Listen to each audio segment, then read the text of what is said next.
नमस्ते, स्वागत छ।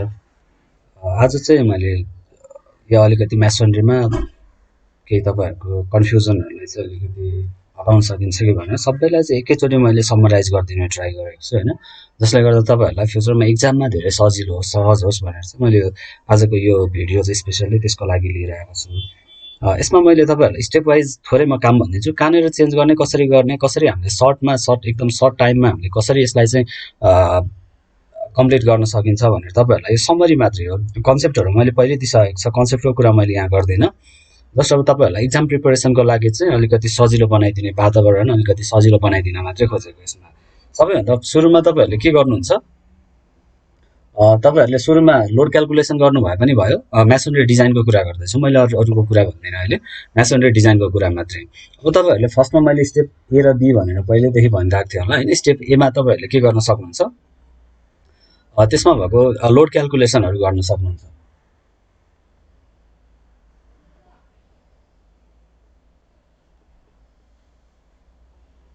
लोड क्यालकुलेसन गर्न सकिन्छ। लोड क्यालकुलेसनमा केही समस्या छैन। लोड क्यालकुलेसन गर्दाखेरि तपाईँहरूले क्यालकुलेसन गर्नुपर्ने लोडहरू के हो, यदि सिङ्गल स्टोरेज बिल्डिङ छ भने त्यसमा आउने माथिको जुन हाम्रो रुफ लेभलको छ, रुफको वेट, वालको सेल्फ वेटहरू आउन सक्छ। अरू एक्स्ट्रा लोडहरू केही दिएको छ भने त्यो लोडहरू, जति पनि गिभन लोडहरू छ त्यो लोडहरूलाई चाहिँ तपाईँहरूले यसमा राख्न सक्नुहुन्छ होइन। जस्तै एउटा हामीसँग हुनसक्छ रुफ वेट हुनसक्छ, रुफ वेट हुनसक्छ,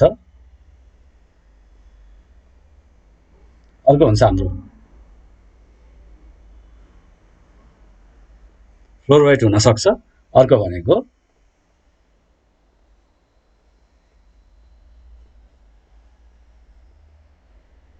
यदि ओपनिङहरू छ भने ओपनिङहरूको डिडक्सन गर्न त सकिहाल्छ होइन। यो लोड क्यालकुलेसन भयो। अब लोड क्यालकुलेसन गरिसकेपछि हामीले एक्चुअल फिल्डमा हाम्रो कति चाहिँ स्ट्रेस चाहिँ कति आइरहेको छ भनेर निकाल्न पर्यो भने हामीले के गर्न सक्छौँ, टोटल लोड भनेको जुन यो यसलाई मैले अहिले W1 भने, W1, W2, W3 भने अरे मेरो टोटल लोड भनेको कति हुने भयो, W1, W3 यति हुने भयो मेरो टोटल लोड भनेको होइन। अब यति टोटल लोड, तपाईँहरूको टोटल लोड चाहिँ यति छ भने अब तपाईँहरूले स्ट्रेस निकाल्नुपर्छ, स्ट्रेस कम्पेरिजन गर्ने हामीले होइन। भनेपछि तपाईँहरूको स्ट्रेस भनेको के हुन्छ, मैले स्मल एफले रिप्रेजेन्ट गरेको थिएँ होला अगाडि, मैले यसैले रिप्रेजेन्ट गर्छु। एक्चुअल तपाईँहरूको फिल्डमा कति आइरहेको छ भन्दाखेरि तपाईँहरूको जुन यो वेट छ, बेसको एरिया, जस्तो तपाईँहरूको वाल छ भने एउटा होइन, यो वाल छ, यो वालमा माथिपट्टि एउटा तपाईँहरूले लोड लगाउनु भएको छ भने हामीले एरिया चाहिँ कहाँनिर लिनु पर्यो, यो एरिया लिन पर्यो। यो एरिया किन लिन पर्यो, सबैभन्दा क्रिटिकल जोन भनेको, क्रिटिकल सेक्सन भनेको यो वालमा यहाँनिर हुन्छ। सबैभन्दा बढी लोड एकुमुलेसन हुने ठाउँ भनेको यो हो भनेपछि हामीले बेसको चाहिँ के गर्नु पर्यो, बेसको जुन वालहरू छ, वालको जुन एरिया छ त्यो एरियालाई चाहिँ हामीले डिभाइड गर्नु पर्यो, जुन एरिया अफ बेस भनेर मैले यहाँनिर लेखेको छु। एक्चुअल स्ट्रेस आयो। अब सेकेन्डमा तपाईँहरूको काम के छ, permissible stress calculation.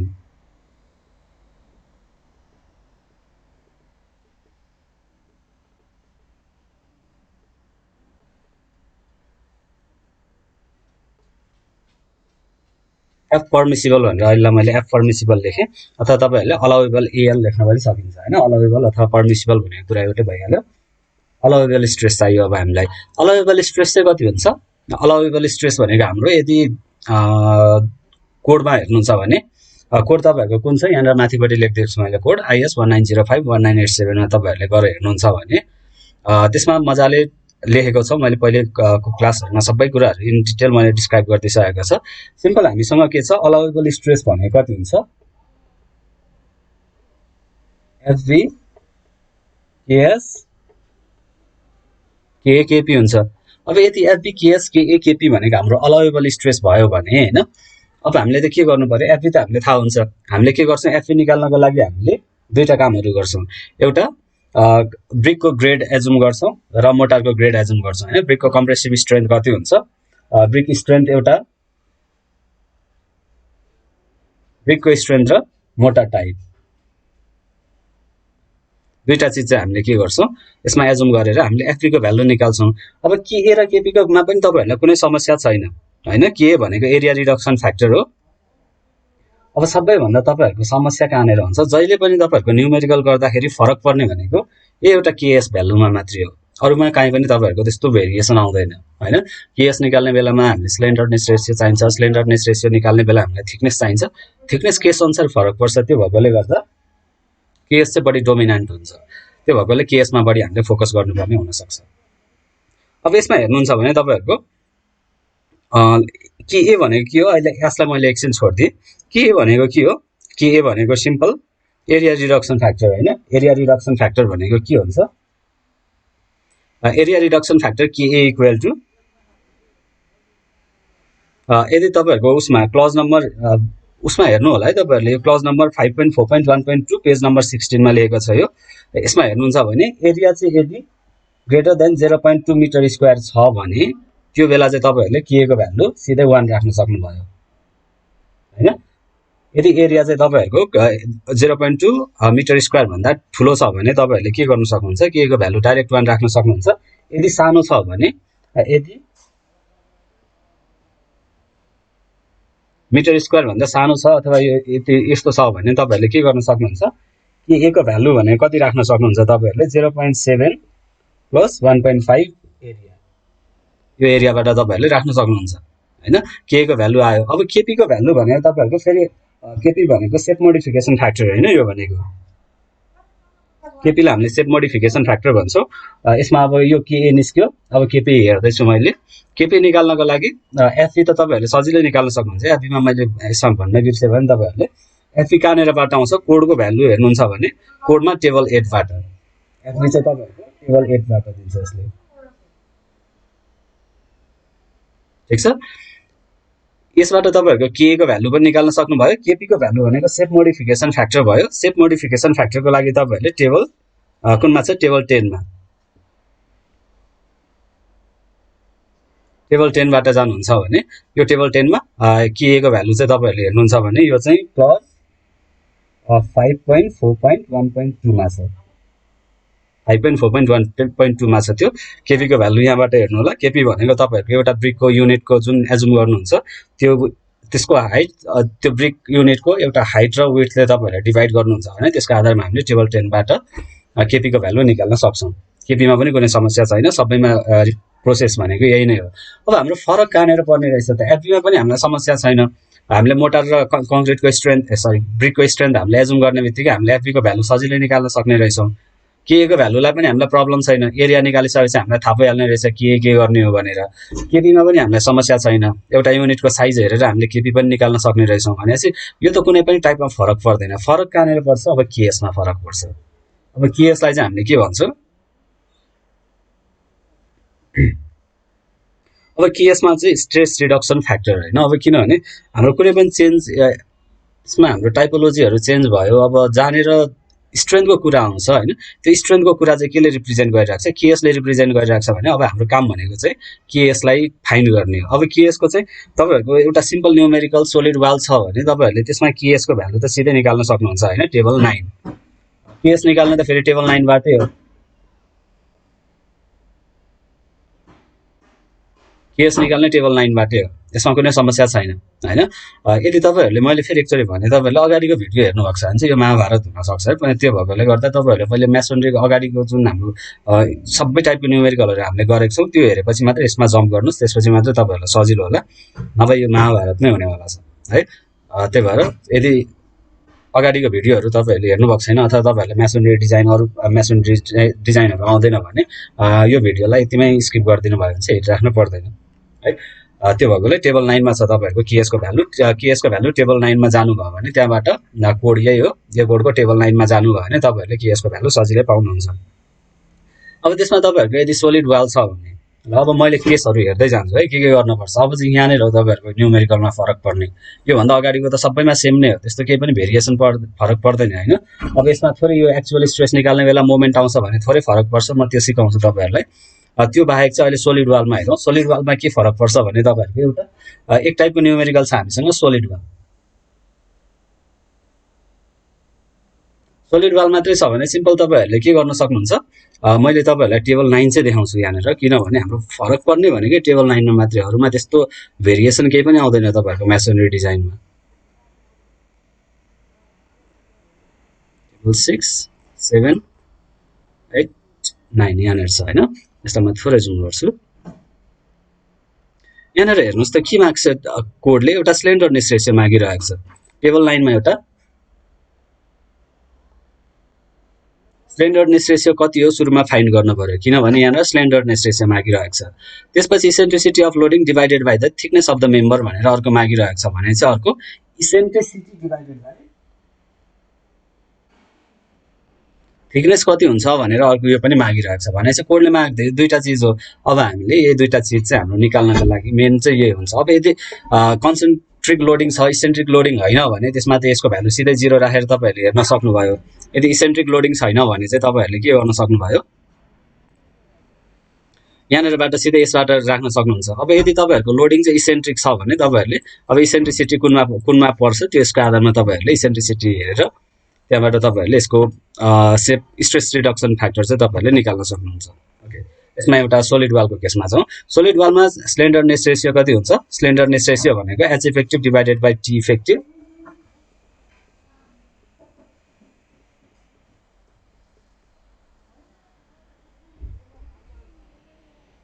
T effective यही हो अब यसमध्ये कुन चाहिँ लिने भन्दाखेरि जुन चाहिँ सानो छ यो दुईटा मध्ये जुन चाहिँ सानो छ त्यसलाई पिक गर्ने त्यही हो स्लेन्डरनेस रेशियो ल मानौ यो 21 आयो हैन यसमा अहिलेलाई मैले इसेन्ट्रिसिटी 0 छ भनेर कन्सेन्ट्रिक लोड छ भने इसेन्ट्रिसिटी 0 भनेर एजुम गरे भने र मसँग स्लेन्डरनेस रेशियो 21 छ भने हेर्नुस् त यसमा कति आउँछ स्लेन्डरनेस रेशियो 21 भनेको ल 22 चाहिँ मान्यो 22 मान्ने हो भने अनि तपाईहरुको उ चाहिँ तपाईहरुको इसेन्ट्रिसिटी 0 छ भने यहाँबाट हेर्नु पर्यो 0 भनेको 22 मा 0 भनेको 0.56 आयो नि हैन भनेपछि तपाईहरुको कति भयो यो 22 छ भने तपाईहरुको टीएस को भ्यालु 0.56 आयो अब तपाईहरुले यो यसको भ्यालु फाइन्ड गर्ने बित्तिकै यो सबै राख्नु भयो भने तपाईहरुको सबै भ्यालु आयो अनि यो भ्यालुलाई यससँग कम्पेयर गर्ने ठुलो आयो भने अलोएबल ठुलो छ भने सेफ भयो एक्चुअल ठुलो छ भने तपाईहरुको थिकनेस पुगेन अथवा मोटा टाइपहरु अझ बढाउन पर्ने हुन सक्छ फेल भयो हैन भने चाहिँ तपाईहरुको पास हुने क्राइटेरिया के छ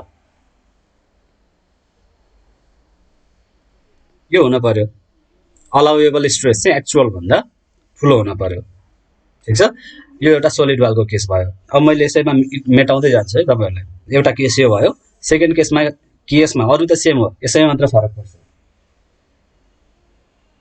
सेकेन्ड केसमा कहाँनेर जाउँ हामी तपाईहरुको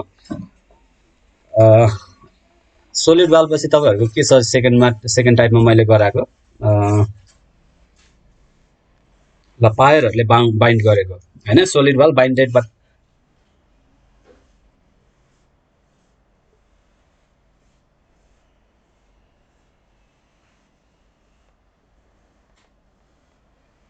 यसरी दुईतिर अथवा कसरी तपाईहरुको यसरी पायरहरुले बाइन्ड गरेको छ भने यसको केसहरु मैले मजाले पढाएको छु त्यसबाट तपाईहरुले क्राइटेरियाहरु हेर्न सक्नुहुन्छ सेकेन्डमा हाम्रो के छ solid wall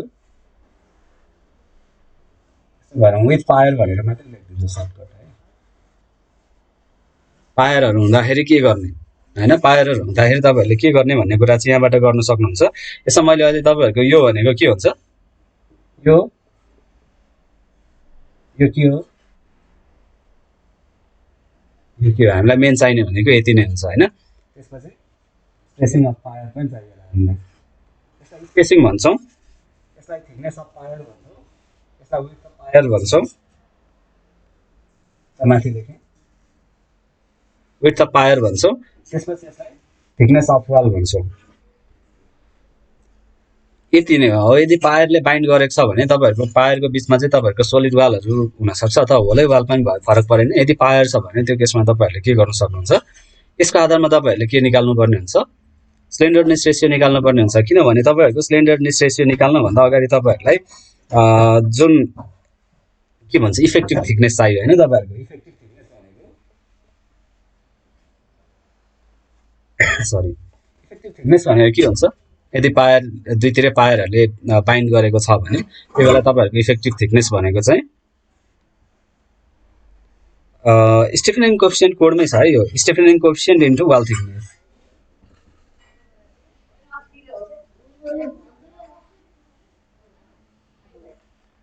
स्टिफनिङ coefficient into wall thickness हुन्छ स्टिफनिङ कोएफिसिएन्ट चाहिँ टेबल 6 बाट निकाल्नुस्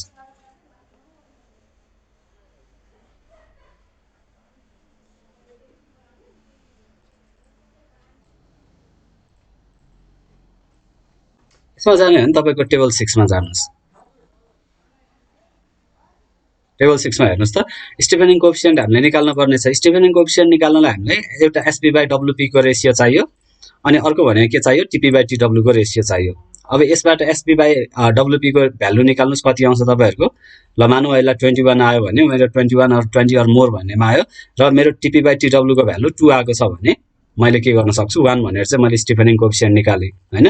त्यहाँबाट तपाईहरुले स्टिफेनिङ कोएफिसिएन्ट निकाल्नुस् भनेको यहीबाट छ। एउटा तपाईहरुलाई के मागिरहेको छ कोडले, यही चारवटा थिकनेसको आधारमा, थिकनेस र स्पेसिङको आधारमा हेर्नुस् त, एउटा SP/WP, एउटा विड्थको SP/WP, एउटा विड्थको रेशियो चाहियो, अर्को भनेको थिकनेसको रेशियो चाहियो, TP/TW, TP/TW, यो दुईटाको रेशियो निकालेर तपाईहरुले स्टिफेनिङ कोएफिसिएन्ट त्यो टेबलबाट निकाल्न सक्नुहुन्छ। थिकनेस अफ वाल तपाईहरुलाई क्वेशनमा गिभन हुन्छ। त्यसपछि तपाईहरुले इफेक्टिभ थिकनेस निकाल्न सक्नुभयो हैन। अब यति इफेक्टिभ थिकनेस आइसकेपछि त तपाईहरुको फेरि H effective divided by L effective H effective divided by T effective जुन स्लेन्डरनेस रेशियो निकाल्नुहुन्छ, स्लेन्डरनेस रेशियोमा तपाईहरुलाई T इफेक्टिभ चाहिने भएकोले गर्दा यो गर्नु पर्यो विथ पायर। यदि पायर सहितको वालहरु छ भने तपाईहरुले एक्स्ट्रा काम यो गर्नु पर्यो अघिको भन्दा। अब नेक्स्टमा जाउँ फेरि। नेक्स्टमा तपाईहरुको अर्को टाइपको क्वेशन मैले गराएको भनेको truss roof. Concentric load, truss रुफबाट आउने कन्सेन्ट्रिक लोडको कारणले गर्दा हैन, मैले यसलाई कन्सेन्ट्रिक लोड मात्र लेख्छु।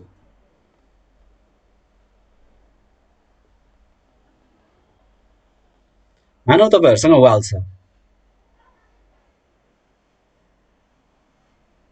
अहिले मैले पायर पनि राखे।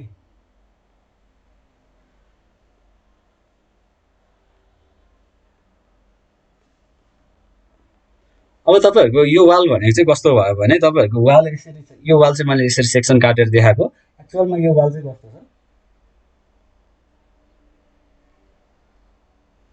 यस्तो खालको वाल छ। अब यहाँनिर जुन ट्रस, यसरी ट्रस राख्नु पर्यो नि, यहाँनिर यसरी ट्रस राख्दाखेरि यो ट्रसको पोइन्ट लोड चाहिँ यसरी वालको सेन्टरमा कतै पर्न सक्छ। यसरी वालको सेन्टरमा, ल यो वालको सेन्टर, यो सेन्टर भनेको यो त माथिपट्टिबाट हेर्दाको भ्यू भयो हैन। यो सेन्टरमा यहाँनिर 30 किलो न्युटनको लोड लागिरहेको छ भने, यदि मानौ 30 किलो न्युटनको लोड लागिरहेको छ यहाँनिर, त मैले फ्रन्ट भ्यू मात्रै बनाउँछु।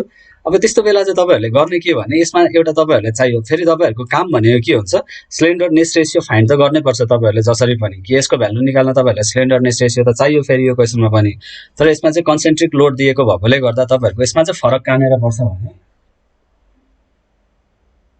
यस्तो वाल छ, यो वालको बीचमा अहिले मैले 30 किलो न्युटन लोड माने भने, यदि तपाईहरुको यसरी कन्सेन्ट्रिक लोड काहीँनेर दिएको छ भने तपाईहरुले केही पनि गर्नु पर्दैन यो क्वेशनमा। सिम्पल,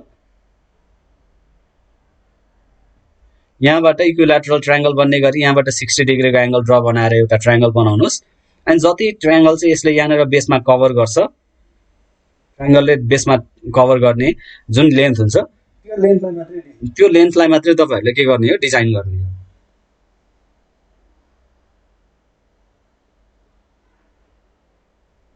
यो वाल मात्रै डिजाइन गर्ने। अब तपाईहरुले वालको लेन्थ जति सुकै दिएको होस् तपाईहरुले केही टेन्सन मान्न पर्दैन, यो वाललाई मात्र। अब यता सबै बिर्सिनुस्, यता मेटाइदिदा भयो तपाईहरुको।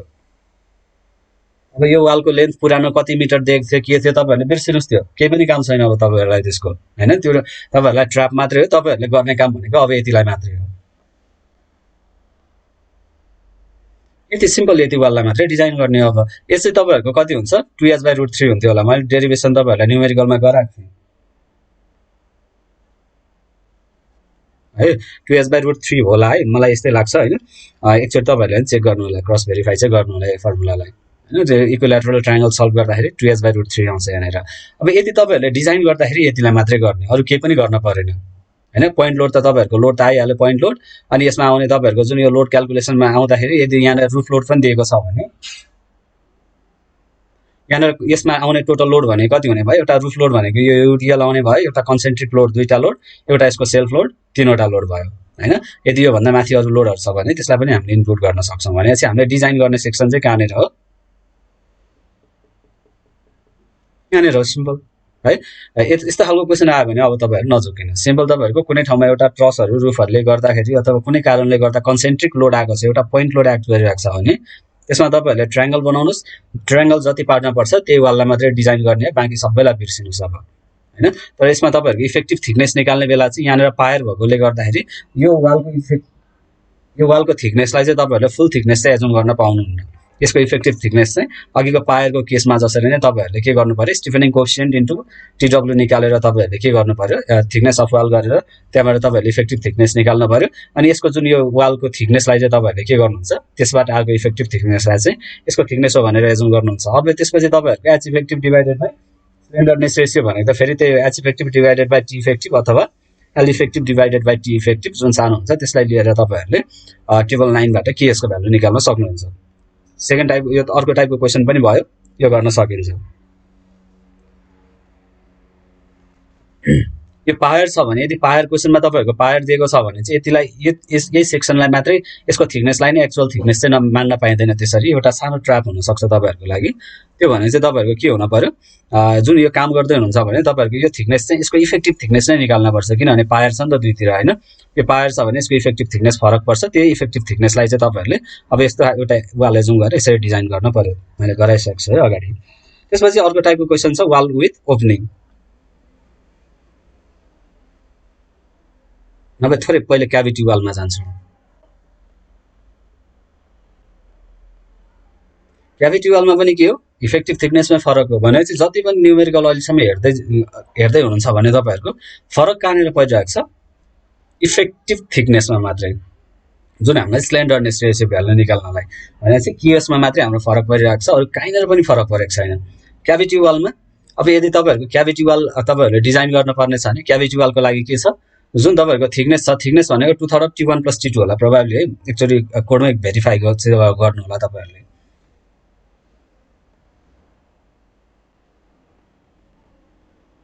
यति मात्रै फरक हो। फेरि स्लेन्डरनेस रेशियो निकाल्न पर्यो। यसमा T1 र T2 भनेको तपाईहरुको क्याभिटी वाल भनेको दुईटा वाल राखेर बीचमा क्याभिटी फर्मेसन गरेको हुन्छ हैन।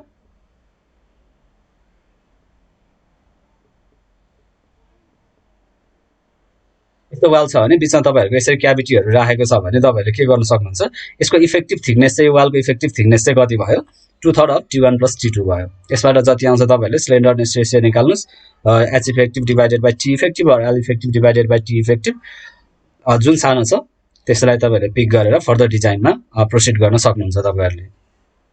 क्याभिटी वालमा पनि प्रब्लम छैन। अर्को वाल विथ ओपनिङ।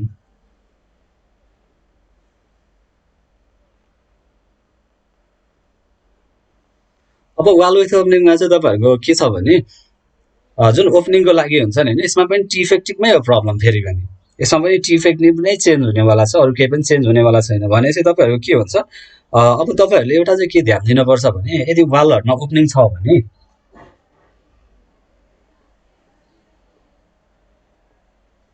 यो वालको प्लान बनाए मैले, दुईतिर पायर छ,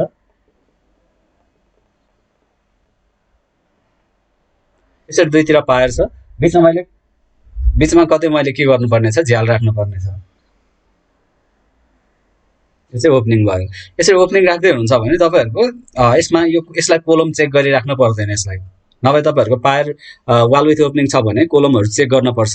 यदि पायरसँग अट्याच कोलम छ हैन, यदि यस्तो सपोर्ट कोलम चाहिँ जुन तपाईहरुको यताको यो वाल यतापटिको हेर्नुहुन्छ भने यो वाल छुट्टै यस्तो देखिन्छ, यतापटिको वाल छुट्टै यस्तो देखिन्छ हैन। भने चाहिँ किनभने बीचमा ओपनिङ भएपछि त्यसले त छुट्याउने काम गर्छ नि हैन।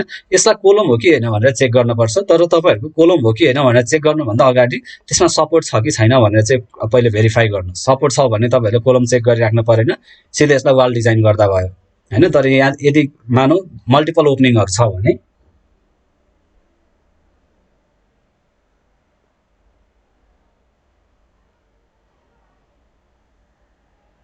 यहाँ दुईटा ओपनिङ छ भने हेर्नुस् त, यसमा त सपोर्ट छ, यो वाललाई त सपोर्ट छ, यो भनेको यसलाई तपाईहरुले कोलम हो कि हैन भनेर चेक गरिराख्न परेन। यो वाललाई पनि तपाईहरुको यो यतापटि सपोर्ट छ, यो पनि कोलम हो कि भनेर चेक गरिराख्न परेन। तर जुन यो बीचको वाल छ नि, बीचको सानो एउटा वाल पार्ट छ, त्यो पार्ट चाहिँ के भइरहेको छ, अब यसमा सपोर्ट छैन, यतापटि पनि खुल्ला छ, यतापटि पनि खुल्ला छ भने चाहिँ यसलाई चाहिँ तपाईहरुले कोलम चेक गर्नुपर्छ। कोलम चेक गर्नुस्, यसलाई चाहिँ कोलम चेक गर्ने। कोलम चेक गर्नको लागि के छ, 4 टाइम्स थिकनेस। यो लेन्थ चाहिँ जुन तपाईहरुको यदि लेन्थ चाहिँ 4 टाइम्स थिकनेस भन्दा सानो छ भने तपाईहरुले कोलम एजुम गर्ने, कोलम डिजाइन गर्ने। त्यसपछि म आउँछु कोलम डिजाइनमा र तपाईहरुको यदि त्यसमा वालै छ भने त तर अब तपाईहरुले के गर्नुपर्छ, यसरी मल्टिपल ओपनिङहरु छ भने चाहिँ एउटा सिंगल ओपनिङ छ भने चाहिँ तपाईहरुले एकैचोटी डिजाइन गर्ने, यसरी मल्टिपल ओपनिङहरु छ भने बीचमा इन्डिभिजुअल डिजाइन गर्नुपर्ने हुन्छ। यो वाललाई छुट्टै डिजाइन गर्न पर्यो, यिनीहरुलाई फेरि छुट्टा छुट्टै डिजाइन गर्न पर्यो, एकैचोटी डिजाइन गर्न पाइदैन। तर यसमा चाहिँ तपाईहरुको के हुन्छ, यसमा चाहिँ यदि सिंगल ओपनिङ छ भने चाहिँ त्यसमा तपाईहरुले होल वाललाई नै एकैचोटी डिजाइन गर्न सक्नुहुन्छ, कुनै समस्या छैन। यसमा चाहिँ बीचमा कोलमहरु पनि बन्दिन सक्ने भएकोले गर्दाखेरि चाहिँ मल्टिपल ओपनिङमा चाहिँ तपाईहरुले कोलम चेक पनि गर्नुपर्छ। ल अहिले सिंगल ओपनिङमा जाउँ हैन। सिंगल ओपनिङ छ भने तपाईहरुको के छ, सिंगल ओपनिङ छ भने त यतापटि वाल छ, यतापटि पनि वाल छ, दुईतिर वाल हो, तपाईहरुले के पनि चेक गरिराख्नु परेन। सिंगल ओपनिङलाई सिधै तपाईहरु जान सक्नुहुन्छ। सिधै के गर्न सक्नुहुन्छ तपाईहरुले, सिंगल ओपनिङ छ भने जुन तपाईहरुको थिकनेस छ, थिकनेस निकाल्ने तरिका के छ, जुन यो ओपनिङ भएको ठाउँ छ नि हैन, यो ओपनिङ भएको ठाउँको थिकनेस निकाल्न पर्छ तपाईहरुले। त्यसको लागि मैले फर्मुला तपाईहरुलाई पहिले भनिदिएको छ। त्यो ओपनमा हुने थिकनेस भनेको, ओपनमा हुने ओपनिङमा हुने इफेक्टिभ थिकनेस भनेको कति हुन्छ तपाईहरुको, area effective divided by L हुन्छ हैन। अब इफेक्टिभ एरिया भनेको कति हुन्छ, यसको वेटको ओपनिङ डब्ल्यू छ भने अनि टोटल लेन्थ एल छ भने, centre to centre spacing L छ भने इफेक्टिभ एरिया भनेको कति हुन्छ भनेको थिएँ मैले, एल माइनस डब्ल्यू नट घटाउन पर्यो इन्टु थिकनेस, त थिकनेस भइ नै हाल्यो, डिभाइडेड बाइ एल। ओपनिङको विड्थ तपाईहरुलाई दिएको हुन्छ, centre to centre spacing length तपाईहरुलाई थाहा छ, थिकनेस पनि थाहा छ, यो पनि थाहा छ भने तपाईहरुलेको ओपनिङ सहितको वालको थिकनेस भनेको कति हुने भयो, यति आउने भयो। अर्को भनेको एक्चुअल थिकनेस कति छ, एक्चुअल थिकनेस यसको थिकनेस टी छ भने, सरी यसको थिकनेस टी छ भने तपाईहरुको यो यसको थिकनेस टी छ भने एक्चुअल थिकनेस तपाईहरुको कति भयो, टी नै भयो भने चाहिँ अब तपाईहरुको इफेक्टिभ थिकनेस चाहिँ कति आउने भयो, इफेक्टिभ थिकनेस भनेको चाहिँ टी इफेक्टिभ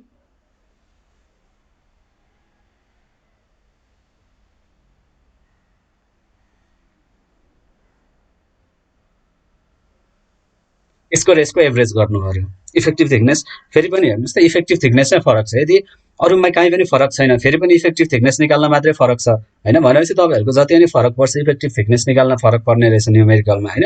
भनेपछि तपाईहरुले यदि ओपनिङ दिएको क्वेशन छ भने तपाईहरुले के गर्नु पर्यो, एउटा ओपनिङको इफेक्टिभ थिकनेस कति आउँछ, ओपनिङ हुँदाको इफेक्टिभ थिकनेस कति आउँछ भनेर फाइन्ड गर्नु पर्यो। नेक्स्ट भनेको वालको एक्चुअल थिकनेस कति छ हामीलाई थाहा भइहाल्छ, अनि दुईटाको जुन एभरेज भ्यालु छ त्यो भने चाहिँ हाम्रो के हुन्छ, वालको हाम्रो ओपनिङ सहितको वालको इफेक्टिभ थिकनेस हुन्छ। यसरी डिजाइन गर्न सक्नुहुन्छ तपाईहरुले है। बाँकी अब फेरि स्लेन्डरनेस रेशियो निकाल्ने बेलामा H effective divided by T effective or L effective divided by T effective whichever is small. नेक्स्टमा जाउँ। अर्को टाइपको क्वेसन यही थियो होला हैन। त्यसपछि तपाईहरुको कोलम डिजाइनमा जान्छु म फेरि। मानव अघिको जस्तो हाम्रो स्पेशल बीचमा कोलम बन्दियो भने, मल्टिपल ओपनिङ्सहरु छ बीचमा कोलम बन्दियो भने हामीले त्यस्तो बेला त कोलम डिजाइन गर्न पर्यो नि त हैन। भने चाहिँ कोलम डिजाइनमा पनि तपाईहरुको स्लेन्डरनेस रेशियो चाहिँ जुन छ तपाईहरुको कोलमको पार्टलाई मात्रै हेर्नुस्,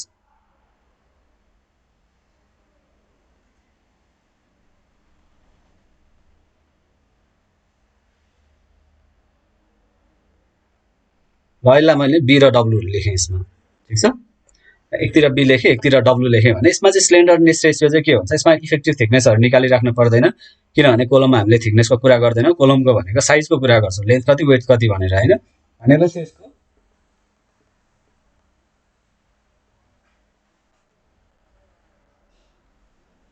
एच इफेक्टिभलाई तपाईहरुको त्यो फिगर 11 होला हैन, फिगर 11 हेर्नुपर्छ भनेर त भनिराख्नु पर्दैन होला, त्यो मैले पहिले सिकाइसकेको छु।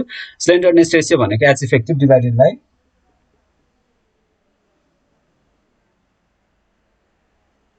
यो दुईटा मध्ये जुन ठुलो छ, अब चाहिँ यो दुईटा मध्ये जुन ठुलो छ, कोलममा चाहिँ अघि हामीले सानो हेर्थ्यौं भने कोलममा चाहिँ जुन ठुलो छ त्यसलाई पिक गर्नुस् हैन। स्लेन्डरनेस रेशियो आयो, बाँकी जसरी वालमा डिजाइन गर्नुहुन्छ सेम हो, अरु केही पनि फरक छैन। कोलम डिजाइन पनि सक्यो। नेक्स्ट कोलम पछि हामीले के पढाएको थियौं, अब थोरै यो चाहिँ तपाईँहरूको मैले इसेन्ट्रिक लोडिङको लागि केही पनि कुरा गरेको छैन होइन, जति पनि सबै मैले यो फर्मुला हेर्नुहुन्छ भने सिम्पल स्ट्रेट फरवर्ड कुरा मात्रै गरिरहेको छु अहिलेसम्म। अब मानव इसेन्ट्रिक लोडिङ आयो भने चाहिँ के गर्ने, इसेन्ट्रिक लोडिङ पनि त आउन सक्छ नि होइन।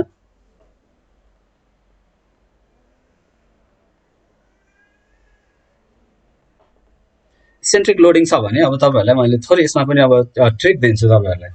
इसेन्ट्रिक लोडिङ प्रब्लममा काहीँ पनि फरक पर्दैन, तपाईँहरूको क्वेसनमा केही पनि फरक पर्दैन। यहाँनिर तपाईँहरूको के हुन्छ 6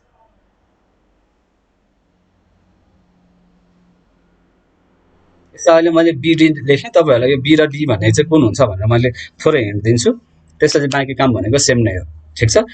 यो एउटा मात्रै फर्मुला एड हुने हो, लोड त होल टोटल लोड नै निकाल्न पर्छ। ल मानौ तपाईँहरूलाई मैले थोरै एउटा इक्जाम्पल दिएँ।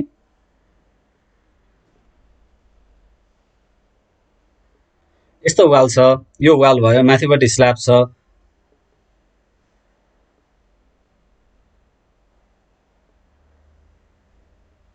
यसरी एक साइडतिर 3 मिटर अर्को साइडतिर 4 मिटर दिएको छ भने त्यो बेला के हुन सक्छ, यो 3 मिटरको वेट जुन यहाँबाट आउने यतापट्टि ल तपाईँहरूको यहाँनिर सेन्टर लाइन बनाउनुहोस्, यहाँनिर 3 मिटरले दिनेलाई W1 भन्छु मैले, 4 मिटरले दिनेलाई W2 भन्छु। यो W1 र W2 त फरक छ नि होइन, W2 ठुलो छ भने W2 बढी भएकोले गर्दा यसरी रोटेट गर्न सक्छ नि त होइन यो सिस्टमलाई। भनेपछि यहाँबाट तपाईँहरूको सिस्टम यसरी रोटेट हुन सक्छ भने तपाईँहरूले के गर्नु पर्यो, जुन यहाँनिर रोटेसनल मोमेन्ट आइरहेको छ यही मोमेन्ट चाहिँ के भयो तपाईँहरूको यहाँनिरबाट जति लोडले तपाईँहरूको यहाँ मोमेन्ट दिइरहेको छ त्यो मोमेन्टको आधारमा चाहिँ तपाईँहरूले के गर्न सक्नुहुन्छ, एक्स्ट्रा लोड चाहिँ यहाँनिर एड गर्न सक्नुहुन्छ, ठिक छ। धेरै यसमा कन्फ्युजन नहुनुहोस्, म थोरै तपाईँहरूलाई यहाँनिर एउटा क्वेसनहरू कस्तो कस्तो आउँछ भने होइन, इसेन्ट्रिसिटीको कुरा आउँछ एउटा। त्यो डब्लु भने त तपाईँहरूको होल वेट नै हो। मानौ तपाईँहरूको यहाँनिर छ योभन्दा नि माथि तपाईँहरूको अर्को पनि फ्लोर छ भने तपाईँहरूको डब्लु भनेको त यसको लोड प्लस यसको लोड प्लस यसको लोड सबैको लोड भनेको डब्लु भयो। यहाँनिर आउने भने टोटल लोड भनेको डब्लु हो होइन। यो डब्लु भनेको त भइहाल्यो, डब्लु डिभाइडेड बाई एबी भनेको सधैँ हामीले बेसमा डिजाइन गर्छौँ, बेसको एरिया भयो। त्यसपछि 6 इन्टु डब्लुई, 6 भनेको थाहा छ, 6मा केही प्रब्लम छैन। डब्लु भनेको फेरि यही वेट हो। अब यहाँनिर इसेन्ट्रिसिटी छ नि होइन, यो इसेन्ट्रिसिटी भनेको चाहिँ तपाईँहरूको के हुन्छ भने यो डब्लु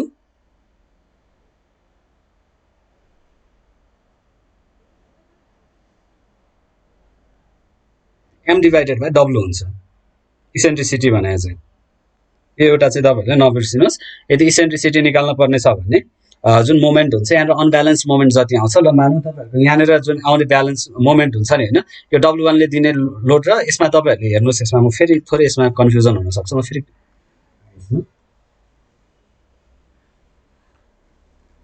मैले माथिपट्टिको टोटल लोडलाई के गर्छु, यस्तो वाल छ, योभन्दा माथिपट्टि फ्लोरहरू जेसुकै होस् अनब्यालेन्स मोमेन्ट छ। यो जुन यो वाल छ यो वालको सेन्टर यहाँनिर छ, सेन्टरभन्दा लेफ्टपट्टिको यतापट्टि लेफ्टबाट आउने लोड एउटा लोड W1 छ, अनि यो यतापट्टिबाट भन्दा यतापट्टिबाट आउने वेट भनेको यहाँनिर W2 छ।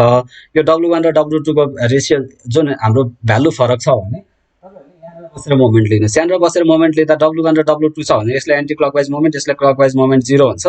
अब यहाँनिर तपाईँहरूको जुन ठुलो मोमेन्ट एब्सोल्युट भ्यालु लिनुभयो हुन्छ, W1 र W2 को तपाईँले के गर्नुहोस्, यहाँनिर बसेर मोमेन्ट लिनुहोस्। मोमेन्ट लिँदाखेरि तपाईँहरूको जुन भ्यालु आउँछ नि होइन, त्यो मोमेन्ट भ्यालु चाहिँ तपाईँहरूको बाँकी रहेको यसमा यहाँनिर बसेर अब यो लोड र यो लोडको लागि मोमेन्ट लिनुहोस्।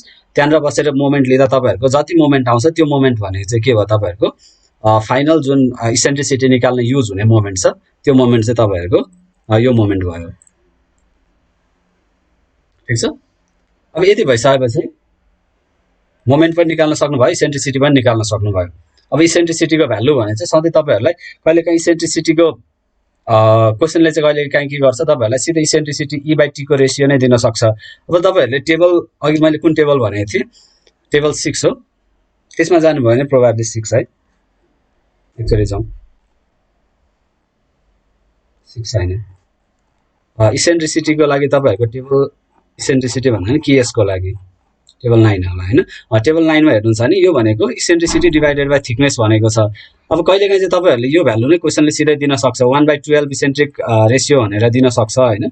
यो बेला तपाईहरुले निकालिराख्न परेन यदि गिभन छैन तर इसेन्ट्रिक लोड आउँछ भने चाहिँ तपाईहरुले यो मोमेन्ट निकाल्नु पर्यो यो मोमेन्ट निकालेर तपाईहरुले इसेन्ट्रिसिटी निकाल्न सक्नुहुन्छ इसेन्ट्रिसिटी निकाल्दा अघि हामीले के गर्थ्यौं यो भन्दा अगाडि चाहिँ सिधै हामीले 0 मान निकाल्थ्यौं भने अब तपाईहरुले मानौ 1/12 आयो तपाईहरुको e by t को भ्यालु यहाँनिर e त निकाल्नु भयो e निकालिसकेपछि यहाँनिर अनब्यालेन्स मोमेन्ट कति आउँछ भनेर निकाल्नु भयो अनब्यालेन्स मोमेन्ट हो यो भनेको यहाँनिर w1 र w2 एउटा क्लकवाइज एउटा एन्टी क्लकवाइज यहाँ दुईटाको मोमेन्ट लिँदा तपाईहरुको यहाँनिर रेजिडुअल मोमेन्ट जति आउँछ त्यो मोमेन्ट भयो अनि w भने त तपाईहरुको यो w1 + w2 को सम भइहाल्यो हैन यो दुईटाको जुन यो रेशियो छ यो रेशियो हेर्नु भयो भने तपाईहरुको एउटा भ्यालु आउँछ त्यसपछि e by t निकाल्नुस् e by t कति आउँछ त्यो e by t भनेको ल मानौ 1/12 आयो भने र तपाईहरुको स्लेन्डरनेस रेशियो अब निकाल्न सक्नुहुन्छ इफेक्टिभ थिकनेस त तपाईहरुले निकाल्न सक्नुहुन्छ जस्तो सुकै वाल दिए पनि अब तपाईहरुलाई इफेक्टिभ थिकनेस निकाल्न कुनै समस्या छैन यदि बीचमा तपाईहरुको क्याभिटी वाल दिएको छ भने त्यो क्याभिटी वालको लागि 2/3 of t1 + t2 गर्न सक्नुहुन्छ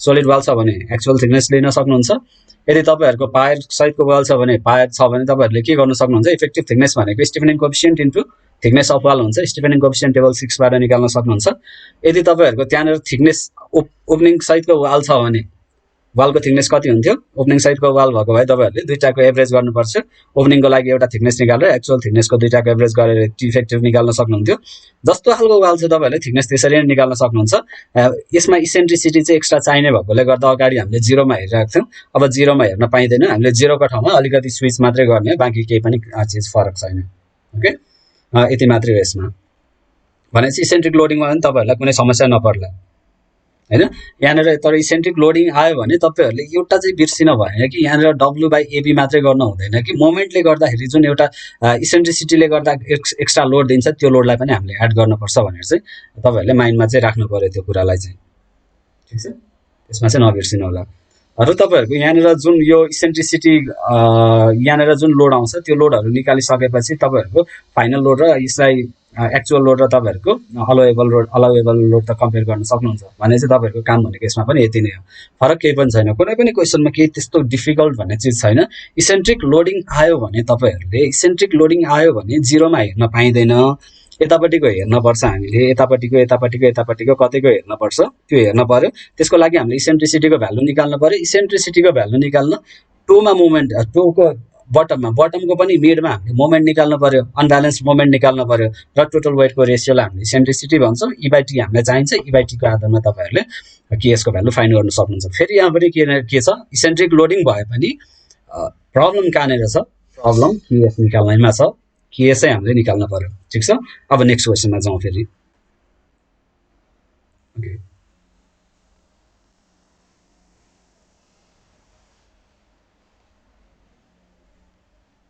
इसेन्ट्रिक लोडिङमै अब तपाईहरुको विन्ड लोडहरुले त सधैँ इसेन्ट्रिक लोडिङ दिन सक्छ नि हैन अब इसेन्ट्रिक लोडिङ भनेको सधैँ स्ल्याबबाट आउने इसेन्ट्रिक लोडिङ मात्रै हैन इसेन्ट्रिक लोडिङ भनेको तपाईहरुको माथि भर्टिकल इसेन्ट्रिक लोडिङ हेर्न पर्यो भने चाहिँ तपाईहरुले सधैँ सेन्टरमा बसेर हेर्न पर्यो कहिलेकाहीँ तपाईहरुको विन्ड लोडहरु आउन सक्छ अर्थक्वेक लोडहरु आउन सक्छ त्यस्तो लोडहरु छ भने चाहिँ त्यसले अर्कै तरिकाले इसेन्ट्रिक लोड दिन्छ कसरी निकाल्ने भनेर म त्यसमा आउँछु फेरि अब अर्को टाइपको क्वेशन भनेको हाम्रो विन्ड लोड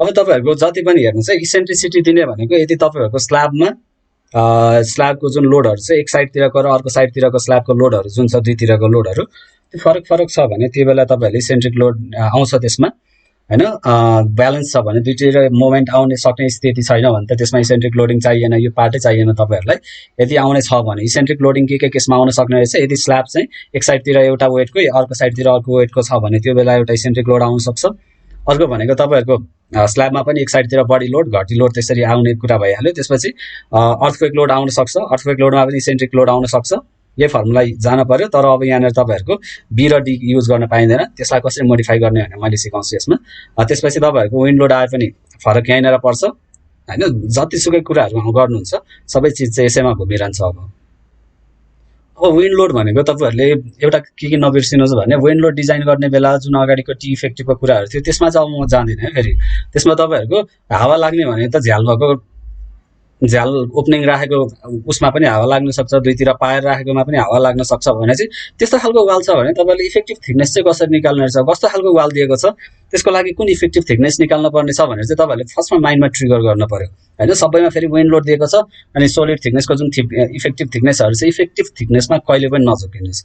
तपाईँहरूको इफेक्टिभ थिकनेस कस्तो हुनसक्छ, एउटा भनेको फेरि पनि मैले रिकल गरिदिएँ, इफेक्टिभ थिकनेस भनेको एउटा तपाईँहरूको सोलिड वाल हुनसक्छ जुनमा तपाईँको एक्चुअल थिकनेस नै राख्नुहुन्छ, अर्को भनेको तपाईँहरूको क्याभिटी वाल हुनसक्छ 2/3 अप टु 1+T2 गर्न सक्नुहुन्छ, अर्को भनेको ओपनिङको आउन सक्छ। यदि वालमा ओपनिङ छ भने त्यो बेला तपाईँहरूको इफेक्टिभ थिकनेस भनेको ओपनिङको thickness plus actual thickness divided by 2 गरी एभरेज निकाल्नुहुन्छ। त्यसपछि अर्को भनेको तपाईँहरूको म कतिवटामा गएँ, त्यसमा गएँ, क्याभिटीमा पनि गएँ, सोलिडमा पनि गएँ। अनि तपाईँहरूको यदि पायर छ भने दुईतिर पायर भएको केसमा छ भने स्टिफेनिङ कोएफिसिएन्ट निकाल्नुपर्छ। त्यो बेला stiffening coefficient into actual thickness of wall गरेर इफेक्टिभ थिकनेस निकाल्न सक्नुहुन्छ भने चाहिँ इफेक्टिभ थिकनेस अब विन्ड लोड निकाल्ने बेला तपाईँहरू वाल कस्तो दिएको छ त्यसलाई पनि ध्यानमा दिनु पर्यो। वाल चाहिँ फेरि तपाईँहरूले सोलिड वाल नै एजुम गर्ने होइन सधैँ होइन, इफेक्टिभ थिकनेस भनेको अलग चिज हो। अनि यो दिने तपाईँहरूको जुन यो भ्यालुहरू दिन्छ, यो भ्यालुहरू भनेको दिने भ्यालुहरू भनेको अलग चिज हो। यो भनेको चाहिँ विन्ड लोडको कारणले गर्दा भयो है, अब नझुकिनुहोस् त्यसमा चाहिँ। अब विन्ड लोडले कसरी दिन्छ, ल मानौँ एउटा वाल यस्तो छ, तलपट्टि फिक्स छ, विन्डले यसरी प्रेसर दिन सक्छ होइन, यसरी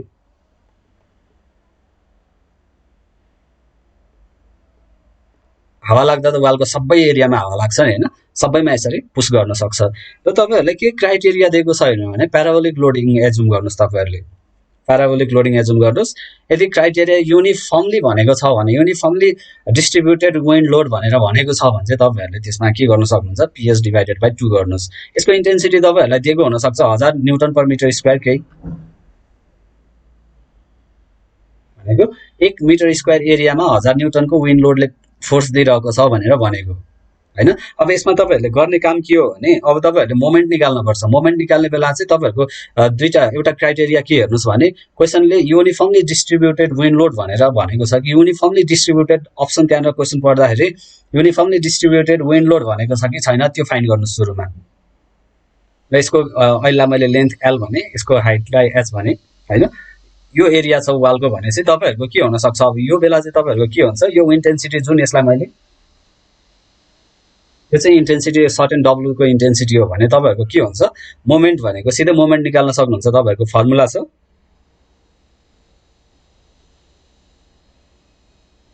यदि 8 छ भनेको यदि तपाईँहरूको वाललाई चाहिँ टाई गरेको छ भन्छ, बटममा टपमा नै केहीले टाई गरेको छ भनेर भन्यो भने तपाईँहरूले के गर्नुहोस्, यसमा चाहिँ तपाईँहरूले WLH स्क्वायर, W भनेको यो 1000 इन्टेन्सिटीमा है metre newton per metre square नै हुनुपर्छ यो होइन, नभए फेरि मिल्दैन तपाईँहरूको होइन। WL अनि into H square divided by 8 गर्नुहोस्। यदि टाई गरेको छ भने तलमाथि नै वालहरूलाई चाहिँ टाई गरेको छ भने, तलमाथि नै टाइट छ भने वाल चाहिँ त्यो बेला यो युज गर्नुहोस्। यदि टाइट छैन भने यो युज गर्नुहोस्। यो चाहिँ तपाईँहरूले क्वेसनमा स्पेसिफाई छैन, युनिफर्मली डिस्ट्रिब्युटेड विन्ड लोड भनेर भनेको छैन, सिम्पल विन्ड लोड मात्रै भनेको छ भने, विन्ड लोड भनेको छ भने तपाईँहरूले यो दुईटा मध्ये एउटा फर्मुला युज गर्नुपर्ने रहेछ भनेर थाहा पाउनु पर्यो।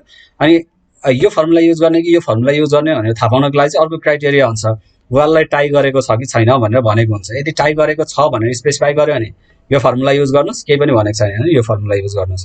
र अर्को तपाईँहरूको विन्ड लोड, यदि विन्ड लोड चाहिँ तपाईँहरूको युनिफर्मली डिस्ट्रिब्युटेड विन्ड लोड भनेको छ भने जुन यो लोड छ यो लोडलाई चाहिँ तपाईँले फोर्समा कन्भर्ट गर्नुहोस् भनेको यो टोटल लोडलाई 100 न्युटन पर मिटर स्क्वायर भनेको एरियाले मल्टिप्लाई गर्नु भयो भने यो लोडमा आउँछ। यसलाई मैले 1000 W को भ्यालु 1000 छ भने लोड आयो। अनि यो लोड भने चाहिँ तपाईँहरूको यसको रिजल्टेन्ट लोड यसरी लाग्छ। अनि यो लोड चाहिँ कहाँनिर लाग्छ, H/2 मा लाग्छ। टोटल हाइट H छ भने यो लोड लाग्ने भने चाहिँ H/2 मा लाग्छ भनेपछि मोमेन्ट कति आयो, यो हुन पर्यो। क्वेसनमा तपाईँहरूको एउटा सानो ध्यान चाहिँ के दिन पर्यो भने मोमेन्ट निकाल्ने बेला तपाईँहरूको युनिफर्मली डिस्ट्रिब्युटेड विन्ड लोड भनेको छ कि छैन भनेर तपाईँहरूले त्यो ध्यान दिनुहोस्। यदि युनिफर्मली डिस्ट्रिब्युटेड विन्ड लोड भनेको छ भने तपाईँहरूले यो फर्मुला युज गर्नुहोस्, यो दुईटा फर्मुला युज गर्ने होइन त्यो बेला चाहिँ। यदि केही पनि भनेको छैन भने तपाईँहरूले यो दुईटा फर्मुलामा पिक गर्न सक्नुहुन्छ। टाइम कन्डिसनको आधारमा, जुन यसको बाउन्ड्री कन्डिसनको आधारमा तपाईँहरूले त्यो दुईटा पिक गर्न सक्नुहुन्छ। ओके, यसमा विन्ड लोडमा पनि केही समस्या छैन। अब तपाईँहरूको फरक कहाँनिर पर्छ विन्ड लोडमा भने लास्टमा अब तपाईँहरूको लोड क्यालकुलेसन गर्ने बेलामा यहाँनिर मोमेन्ट त निकाल्न सक्नुहुन्छ नि हैन, यो मोमेन्ट तपाईहरुले निकाल्न सक्नुहुन्छ। चेन्ज हुने ठाउँ भनेको अब इफेक्टिभ थिकनेस स्लेन्डरनेस रेशियो त तपाईहरुले कन्डिसनको आधारमा निकाल्न सक्नुहुन्छ। यो चाहिँ अहिले तपाईहरुको लोड क्याल्कुलेसन गर्ने बेलामा जुन यो लोड क्याल्कुलेसन गर्छ नि हामीले हैन, यसमा एक्स्ट्रा चीज हो यो चाहिँ।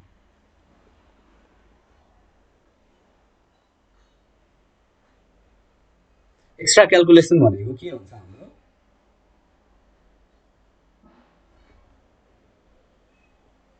इसेन्ट्रिक लोडिङ छ भने एक्स्ट्रा क्याल्कुलेसन नै इसेन्ट्रिसिटी हुन पर्यो नि हैन, सिम्पल छ नि। एक्स्ट्रा क्याल्कुलेसन इसेन्ट्रिक लोडिङको कुरा गर्छ, इसेन्ट्रिक लोड भन्छ नि त हैन।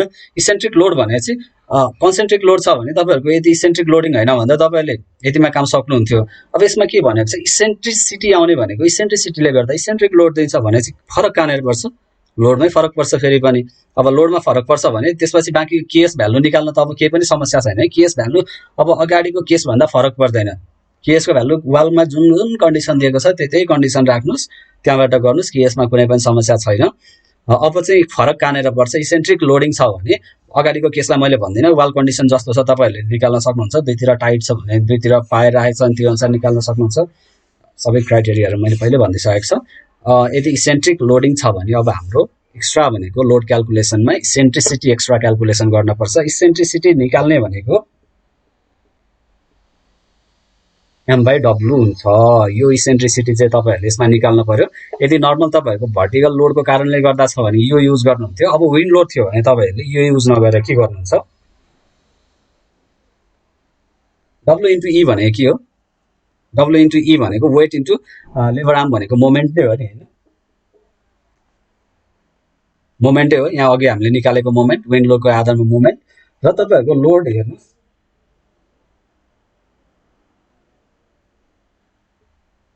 विन्ड लोड यसरी हानिरहेको छ भने यसको प्यारालल डिरेक्सनको थिकनेस कुन हो, थिकनेस रहेछ नि हैन। थिकनेस भनेपछि प्यारालल डिरेक्सनको स्क्वायर गर्छौं। यसमा के हुने भयो तपाईहरुको LT स्क्वायर हुन्छ है। W * E अघिको केसमा W * E भनेको मोमेन्ट हुन्थ्यो हैन, त्यसपछि यसमा L * T square BD square गरेको थियो अघि हामीले भर्टिकल लोडको लागि। अब भर्टिकल लोड छोडेर अब हामीले विन्ड लोडको कुरा गर्छौं भने फरक केमा पर्छ, 6 * M / LT स्क्वायर हुन्छ यदि विन्ड लोडको केस छ भने। अर्को भनेको हाम्रो अर्थक्वेक लोडिङ पनि हुन्छ हैन, अर्थक्वेक लोडिङमा चाहिँ तब अरु केही पनि फरक पर्दैन।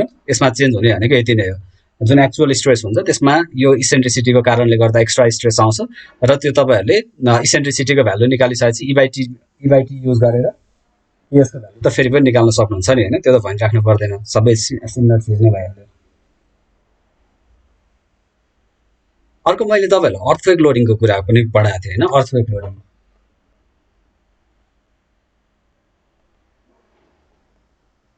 अर्थक्वेक लोडिङ भनेको तपाईहरुले कस्तो हुन्छ भने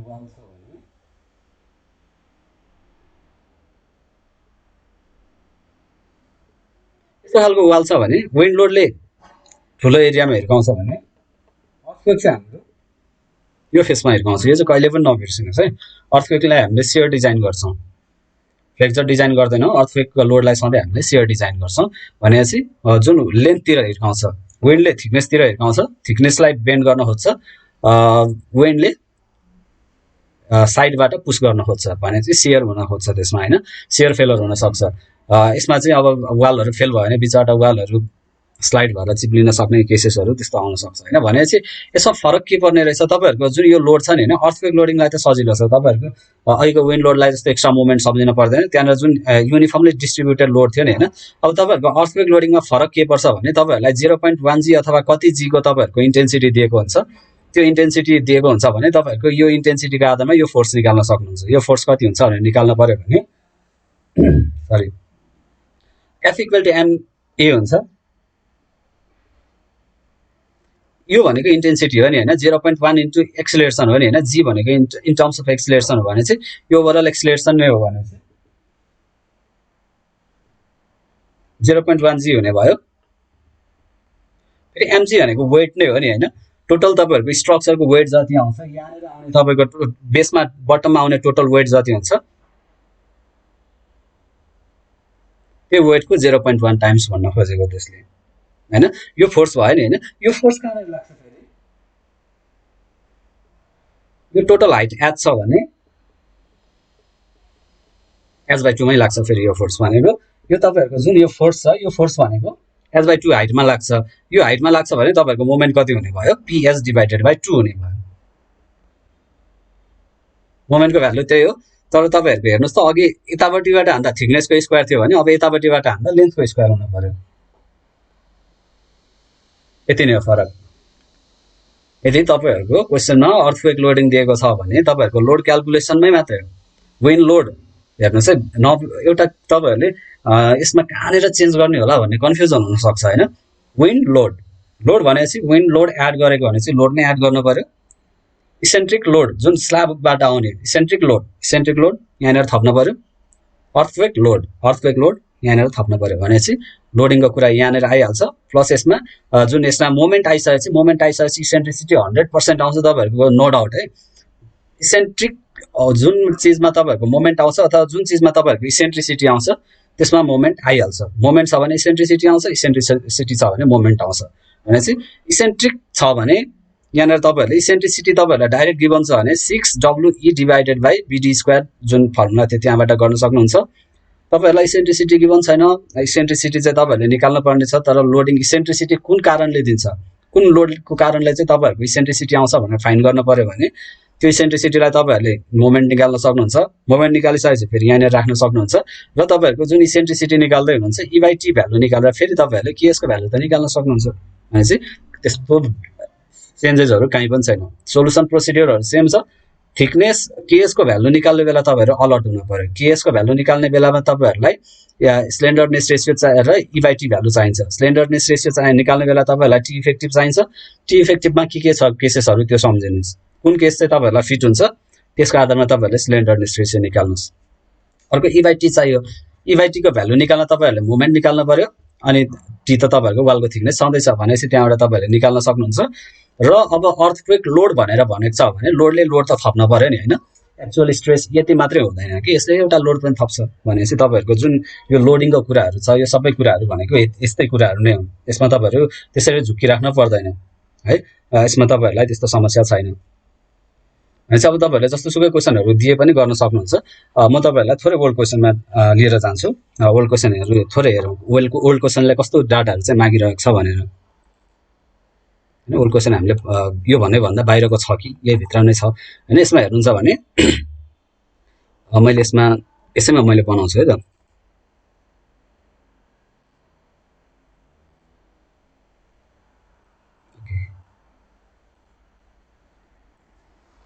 क्वेसन हेर्नुहोस् त 2018 को 4 कपी मैले तपाईँहरूलाई त्यो एउटा कम्पाउन्ड वाल डिजाइन र रिटेनिङ वाल डिजाइन चाहिँ सिकाएन त्यो छुट्टै टाइपको युनिक न्युमेरिकल छ त्यसमा तपाईँहरू झुकिनु पर्ने त्यस्तो छैन होइन त्यो दुईटालाई चाहिँ तपाईँहरूले आफै हेर्नु होला झुकिने ठाउँ भनेको यही एउटा न्युमेरिकल र अर्को न्युमेरिकलमा सेम प्रोसिडरहरू हुँदाखेरि तपाईँहरूलाई कन्फ्युजन हुनसक्छ भनेर कन्फ्युजन क्लियर गराइदिनको लागि मैले यो भिडियो बनाएको हो होइन त्यो भएकोले त्यो दुईटा न्युमेरिकल चाहिँ छुट्टै टाइपको न्युमेरिकल छ त्यसमा कन्फ्युजन हुँदैन तपाईँहरूले पढ्नु पऱ्यो त्यो चाहिँ यसमा हेर्नुहुन्छ भने design a reinforce brick lintel for the window opening of span 2 metre होइन स्प्यान एउटा यो लिन्टेल डिजाइन हो यो लिन्टेल डिजाइन चाहिँ मैले तपाईँहरूलाई नेक्स्ट क्लासमा सिकाउँछु होइन अहिले चाहिँ मैले यो कम्प्लिट यो पनि युनिक न्युमेरिकल भएकोले गर्दा अहिले लिन्टेल डिजाइन चाहिँ मैले तपाईँहरूलाई नेक्स्टमा सिकाउँछु यो सिकाउन बाँकी छ यो मैले तपाईँहरूलाई क्लासमा पहिले गराइसकेको छु यो तपाईँहरूले सेम न्युमेरिकल हो यसमा हेर्नुहोस् अब design and interior wall of 1 story building carrying eccentric load due to unequal short spans of 3 meter and 2.5 meter on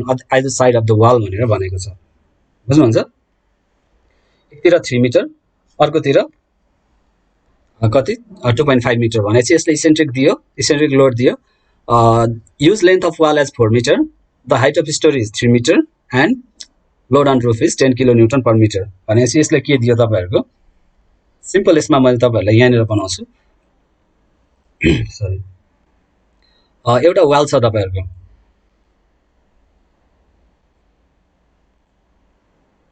यस्तो वाल छ हैन नभए यहाँनिर म देखाउँछु सजिलो होला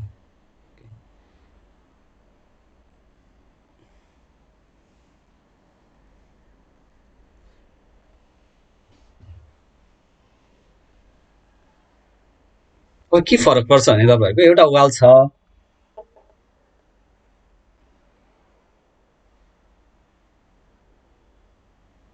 वालको लेन्थ 4 मिटर दिएको छ हाइट 3 मिटर दिएको छ र यहाँ माथि चाहिँ स्ल्याब राखिदिएको छ।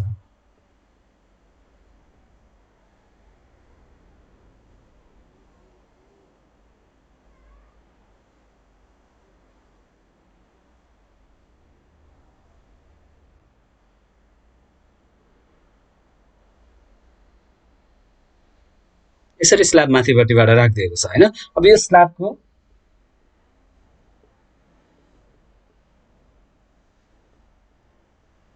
एक साइडबाट 2.5 मिटर अर्को साइडबाट 3 मिटरको लेन्थ दिएको छ भने अब यसमा तपाईहरुले यहाँनेर हेर्नुस् त 2.5 मिटरले एउटा लोड दिन्छ।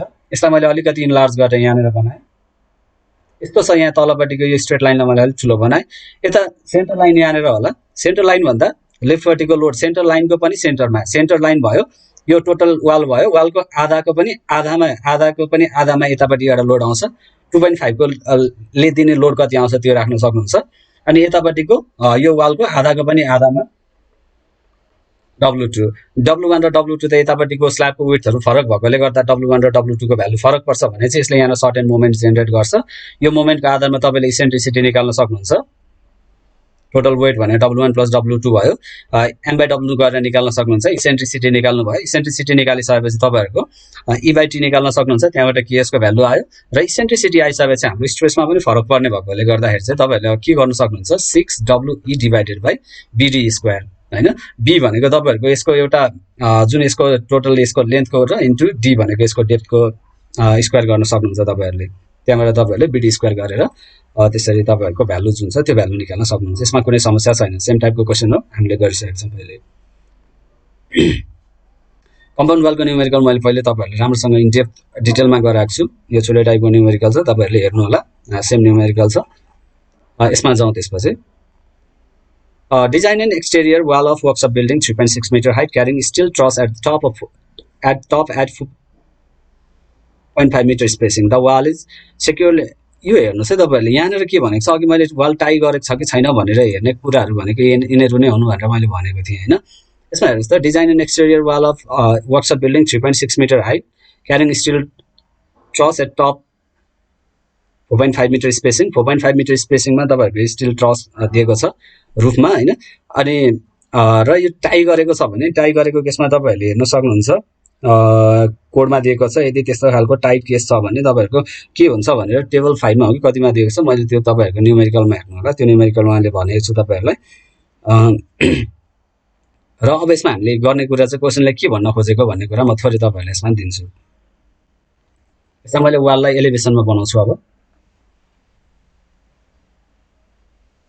एउटा लोड छ हैन। कस्तो भने तपाईहरुको सुरुमा चाहिँ तपाईहरुले मैले थोरै यो फिगर भिजुअलाइज गराइदिन्छु।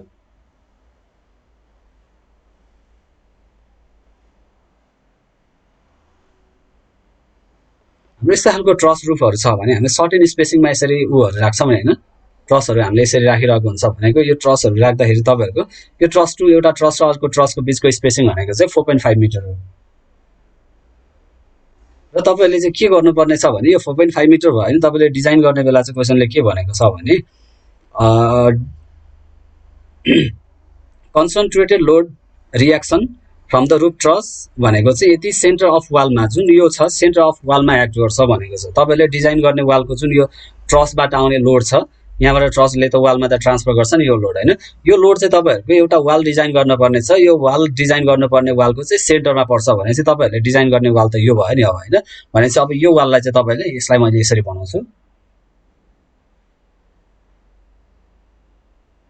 एउटा तपाईहरुलाई सर्टेन रूफ लोड दिएको छ। यहाँ कन्सेन्ट्रिक लोड दिएको छ 30 किलो न्यूटन के दिएको छ भनेपछि तपाईहरुले यसलाई डिजाइन गर्ने। अब यसलाई डिजाइन गर्ने बेला तपाईहरुले के गर्न सक्नुहुन्छ यहाँबाट ट्रायंगल बनाउनुस्। यो ट्रायंगल बनाइसकेपछि तलको बेसले कभर गर्ने जति हाइट हुन्छ र यो भित्र पर्ने मात्रै लोड लिनुस्। यो सबै लोड पनि लिइराख्न परेन। यतापट्टिको सबै बिर्सिनुस् र अब यतिलाई मात्रै डिजाइन गर्नुस्। मैले अगाडि नै भनिसकेको छु। यो न्युमेरिकल त्यस्तो स्ट्रेन्ज न्युमेरिकल हैन। सेम टाइपको छ। यसमा इग्नोर विन्ड लोड भनेको छ भने चाहिँ तपाईले विन्ड लोडहरु क्याल्कुलेसन गरिराख्न परेन। ठीक छ। Design a shear wall 5 metre long and 4 meter height resist horizontal seismic force यसमा दिएको छ 0.1 g को। अनि wall is fixed at base and free at top भनेको छ। यसले चाहिँ तपाईहरुको एज इफेक्टिभ भनेको फिगर 11 मा होला सायद, हेर्नुस् है। त्यसमा तपाईहरुको बटम फिक्स टप फ्री छ भने 1.5 एच हुन्छ इफेक्टिभ हाइट भनेको, र यसबाट तपाईहरुको 0.1 जी भनेको चाहिँ तपाईहरुको अर्थक्वेक फोर्स जुन पी लोड हुन्छ, पी भनेको चाहिँ 0.1 डब्ल्यू आउँछ, एफ इक्वल टु एमजी गर्दा जुन अघिको प्रोसेसले गर्नुहुन्छ हैन, 0.1 डब्ल्यू आउने भयो भनेपछि तपाईहरुले के निकाल्न सक्नुहुन्छ, यो अर्थक्वेक लोडको कारणले गर्दा तपाईहरुको के आयो,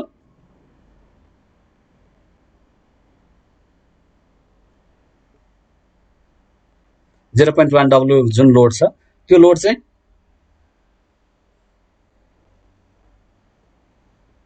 h/2 मा एक्ट गर्छ, बटमदेखि h/2 मा त्यो लोड एक्ट गर्छ भनेपछि तपाईहरुको यो यसले दिने मोमेन्ट भनेको PS डिवाइडेड बाइ 2 m भनेको, ठीक छ।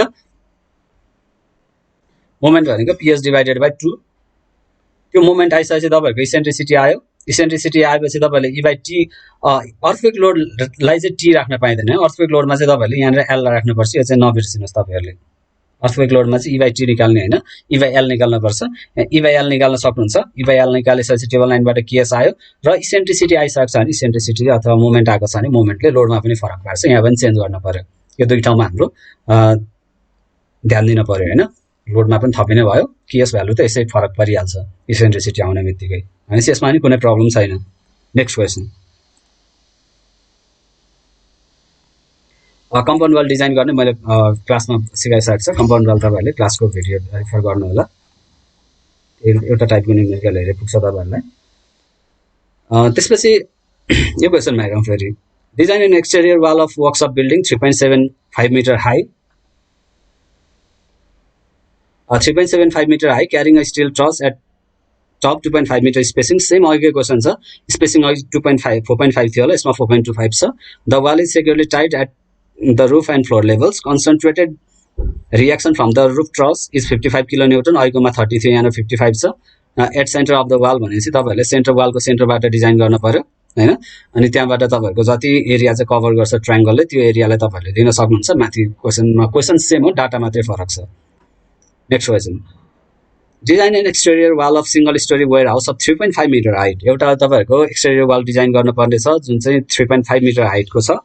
The loading on wall consist of vertical load 80 kilo newton from roof, roof load चाहिँ यति छ र यसमा चाहिँ विन्ड प्रेसर पनि दिएको छ, भनेपछि अब तपाईहरुले के गर्नु, यो विन्ड प्रेसर चाहिँ यति धेरै हुँदैन, 950 न्युटन पर मिटर स्क्वायर है, यो चाहिँ यो किलो न्युटन हुँदैन, यो किलो न्युटन यत्रो लगाउने भने त वाल पर्लकै पल्टिन्छ। यसमा हेर्नुहुन्छ भने तपाईहरुको the loading on wall consists of vertical load of 35.5 kilo newton per metre from the roof and wind pressure 80, ठीक छ। यो क्वेशनले के भनेको छ भने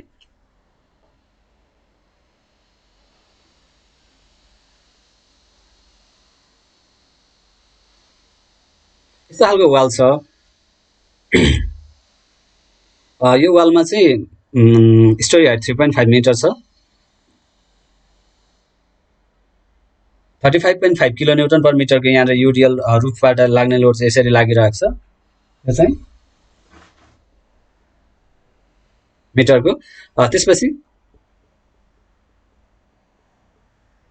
यो फेसमा 950 न्युटन पर मिटर स्क्वायर, त्यहाँ किलो न्युटन दिएको छ, किलो न्युटन नगर्नुस्, न्युटन मात्रै गर्नुस् त्यसलाई। The wall is tied with metal anchor, हेर्नुस् त अघि मैले तपाईहरुको कुन फर्मुला लगाउने मोमेन्टको एउटा फर्मुलाको कुरा गरेको थिएँ नि हैन। The wall is tied with metal anchors at the top and sorry के मैले के पढेँ, wall is tied with metal anchor at floor and roof levels भनेर यसले भनेको छ भनेपछि तपाईहरुको के हुने भयो, माथि र तल नि तपाईहरुको के गरेको छ, मेटल एङ्करले टाई गरेको छ भने, एङ्करले टाई गरेको छ भने तपाईहरुको मोमेन्ट भने कति हुने भयो, अघिको डब्लु मैले कति लेखेको थिएँ अघि मोमेन्ट, मैले डब्लु एलएच स्क्वायर, यो 950 भने चाहिँ तपाईहरुको स्मल डब्लु भयो, LH square divided by 8 use गर्न पर्यो। 8 किन युज गर्ने, किनभने टाई गरेको छ, यो नभनेको तपाईहरुले 10 गर्नु पर्थ्यो, ठीक छ। बाँकी अघि मैले जसरी डिस्क्राइब गरेको थिएँ त्यसरी सजिलै तपाईहरुले सल्भ गर्न सक्नुहुन्छ। फेरि फरक कहाँनेर पर्छ, त्यहाँबाट तपाईहरुको मोमेन्ट आयो, मोमेन्ट आइसकेपछि इसेन्ट्रिसिटी निकाल्न सक्नुभयो, इसेन्ट्रिसिटी निकालिसकेपछि E/T को भ्यालु निकाल्न सक्नुभयो, E/T को भ्यालु निकालिसकेपछि तपाईहरुको KS आयो र तपाईहरुको अब फरक कहाँनिर पर्छ, फेरि यहाँनिर फरक पर्छ, यहाँ 6m divided by LT square हुन्छ, विन्ड लोड हो नि त हैन, यो अर्थक्वेक लोडको फर्मुला हो, विन्ड लोडमा T स्क्वायर L हुन्छ, L स्क्वायर T हैन, ओके अरु के पनि फरक छैन, गर्न सकिन्छ। यो ब्रिक लिन्टेलको मैले नेक्स्ट क्लासमा तपाईहरुलाई सिकाउँछु, यो तपाईहरुले असाइनमेन्ट दिएको छ, गर्न सक्नुभयो जस्तो लागेन हैन, ठिकै छ। फेरि अर्को क्वेशन हेरौँ। Design cavity wall of 2-story building with height 3.5 metre, it's consist of RCC slab with total UDL, रुफबाट आउने UDL चाहिँ यति छ, एन्ड फ्रम फ्लोर भनेको 2 तलाको छ भनेपछि तपाईहरुको यहाँनिर केही साइलेन्ट भयो भने स्टोरीहरु 2 स्टोरी भने पनि नभने नि कहिलेकाहीँ तपाईहरुको यसरी फ्लोरमा वेट मात्रै दिएको छ भने तपाईहरुले छुट्याउन सक्नु पर्यो कि 2 स्टोरी बिल्डिङ हो भनेर। डिजाइन क्याभिटी वाल भनेर तपाईहरुको क्याभिटी वाल डिजाइन गर्न भनेको छ यसले। यसमा म थोरै आउँछु क्यामेरामा।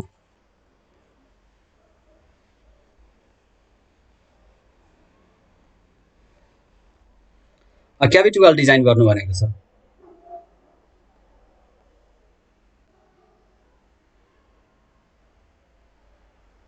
क्याभिटी वाल भन्ने बित्तिकै तपाईहरुको दिमागमा के ट्रिगर गर्न पर्यो, T इफेक्टिभको भ्यालु चाहिँ 2/3 of T1 + T2 हुन्छ।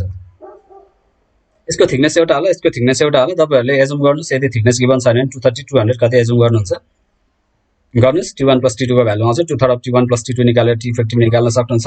T इफेक्टिभ निकालिसकेपछि तपाईहरुले slenderness ratio H effective divided by T effective अथवा L effective divided by T effective whichever is smaller, you have to pick smaller value. अनि त्यसपछि तपाईहरुले के गर्नुपर्छ, स्मलर भ्यालु पिक गरिसकेपछि त्यो पनि आयो।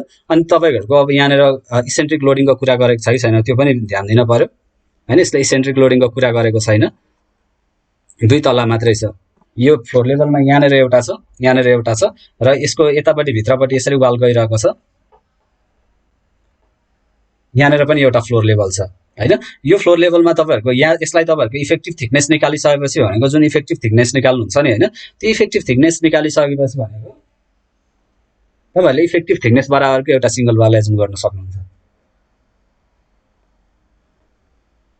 सजिलो भयो नि हैन। यसमा तपाईहरुले अब यस्तो डिजाइन हैन कि यसैमा डिजाइन गर्ने, इफेक्टिभ थिकनेस निकालेर यसको इक्विभ्यालेन्ट थिकनेस निकालिसकेपछि यसको यो वाल नै सिंगल वालमा कन्भर्ट गर्न खोजेको हामीले त्यसलाई भनेपछि अब तपाईहरुको माथिपट्टि एउटा वेट छ, यहाँनिर एउटा वेट छ, यहाँनिर एउटा वेट छ, त्यो वेट निकाल्नु भयो भने तपाईहरुको टोटलमा आउने वेट भनेको सेल्फ वेट अफ वाल भयो, एउटा यसले दिने लोड भयो, एउटा यसले दिने लोड भयो, अनि यो टोटल लोड जति आउँछ त्यो लोडको आधारमा तपाईहरुले निकाल्न सक्नुहुन्छ।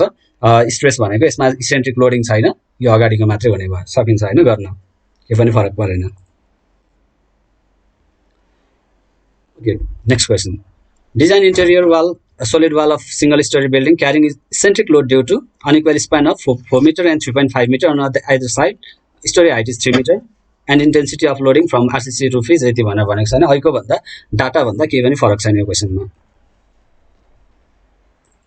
6 वेमा जाउँ। Determine moment of resistance of brick lintel, यो मैले नेक्स्ट क्लासमा गराउँछु तपाईहरुलाई ब्रिक लिन्टेलमा।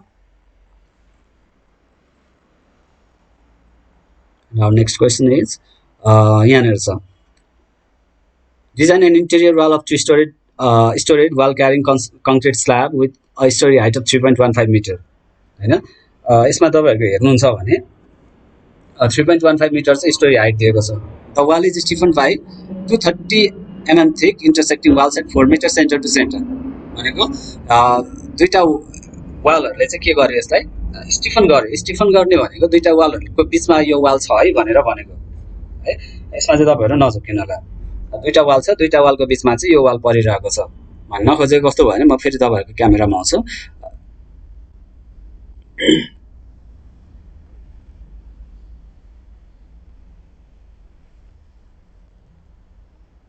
एउटा प्लानमा बनाएँ मैले, यतापट्टिबाट एउटा वाल आइरहेको छ, यतापट्टिबाट एउटा वाल आइरहेको छ र हामीले डिजाइन गर्नुपर्ने वाल चाहिँ यो बीचको वाललाई चाहिँ डिजाइन गर्ने भनेर भनेको यो क्वेशनले। क्वेशन एक्चुअली फेरि पढ्नुस्।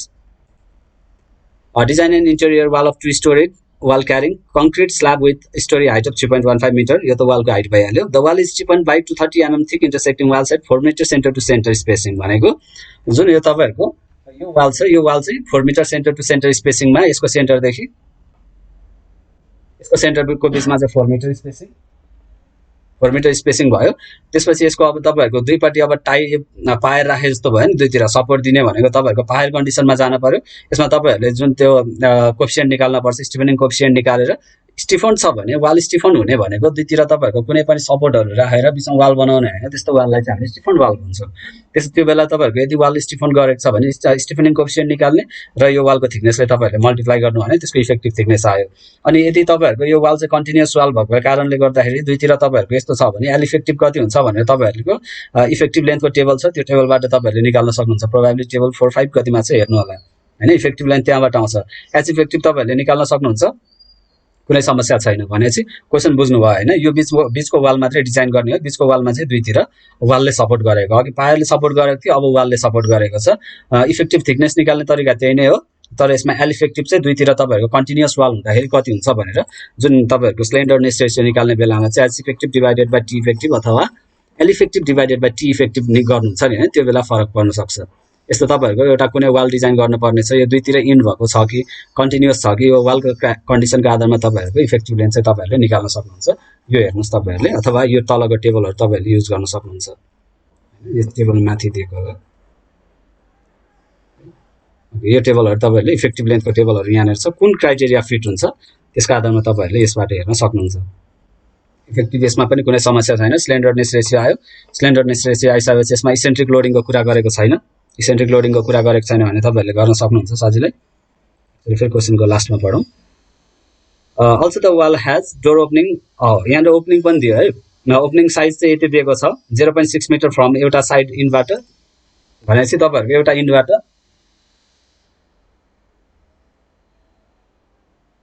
0.6 मिटर। अब इफेक्टिभ थिकनेस कुन युज गर्नुहुन्छ तपाईँहरूले? इफेक्टिभ थिकनेस अघि मैले भने जस्तो त होइन रहेछ। अब ओपनिङ हुँदा त तपाईँहरूले फेरि ओपनिङको लागि थिकनेस युज गर्नु पर्यो। एउटा ओपनिङको लागि थिकनेस कति आउँछ भनेर निकाल्नु पर्यो, एउटा एक्चुअल थिकनेस कति आउँछ, दुईटाको एभरेज गर्नुहोस्, इफेक्टिभ थिकनेस आयो है।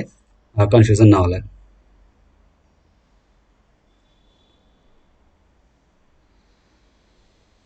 रुफ लोडिङ दिएको छ, त्यसपछि फ्लोर लोडिङ दिएको छ भने चाहिँ 2 तलाको बिल्डिङ रहेछ। सिम्पल क्वेसन हो, के पनि गाह्रो छैन। यो तपाईँहरूको अब यसलाई एलिभेसनमा बनाउनुहुन्छ भने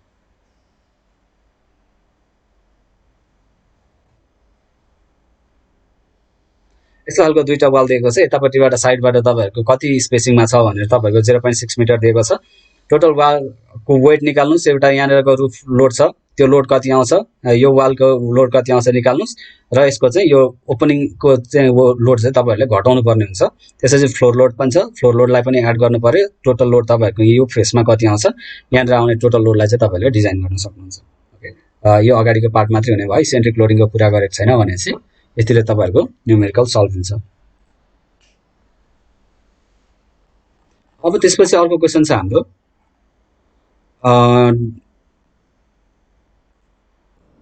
त्यसै गरी अर्को हाम्रो क्वेसन छ क्याभिटी वालको क्वेसन। यो हेर्न सक्नुहुन्छ तपाईँहरूले, क्याभिटी वालको लागि समस्या छैन। Design cavity wall of story 2 story building with story height 3 meter. It consists of RCC slab with total UDL from roof is 80 and from 80 अघिको क्वेसन हो, केही पनि फरक छैन यसमा, डाटा मात्रै फरक हो। त्यसपछि अर्को क्वेसन छ, design interior solid wall of a single storeyed building carrying eccentric load due to unequal span of 4.5 metre and 3.5 metre on either side. भनेको अघिको डाटा सेम क्वेसन, अघिको डाटा पनि त्यही नै छ होला सायद यो क्वेसनको होइन भनेपछि। अनि त्यसपछि तपाईँहरूको रुफ क्वेसन दिएको छ, यो क्वेसन पनि सेम हो, अगाडिको क्वेसन हो, डाटा अलिकति फरक पर्न सक्छ, नभए गर्ने तरिका सेम हो। अब यसमा चाहिँ तपाईँहरूको यसमा चाहिँ नझुकिनुहोस्, यसमा चाहिँ तपाईँहरूको रुफ लोड चाहिँ किलो न्युटन पर मिटर स्क्वायरमा दिएको छ होइन। यसमा म थोरै आउँछु यसमा, तपाईँहरूको अघि किलो न्युटन पर मिटरमा दिएको थियो होइन। किलो न्युटन पर मिटरमा दिएको भनेको हिडन ट्रिक त मैले तपाईँहरूलाई दिएको छु नि होइन। जुन चिज चाहिँ तपाईँहरूलाई थाहा हुन्छ त्यो चिज चाहिँ देखिन्छ, त्यो चिज चाहिँ लोडमा आउँदैन। भनेपछि तपाईँहरूको स्ल्याबमा लोड इन्टेन्सिटी दिएको छ, मतलब यो इन्टेन्सिटी भनेको जुन तपाईँहरूको एउटा एरिया छ, यो एरियामा तपाईँहरूको एउटा लोड दिएको छ 5 kilo newton per metre square. यो भनेको तपाईँहरूको थिकनेस इन्क्लुड गरेर दिएको लोड हो, थिकनेस चाहिँ तपाईँहरूले राख्नु परेन। अब तपाईँहरूको यसमा लेन्थ र वेट चाहिँ भिजिबल हुन्छ। यसमा फेरि तपाईँहरूलाई थोरै बुझाइदिन्छु यो question. Design interior solid wall of single storey building carrying eccentric load due to unequal span of 4.5 metre and 3.5 metre. एउटा 4.5 मिटर छ, एउटा 3.5 मिटर छ।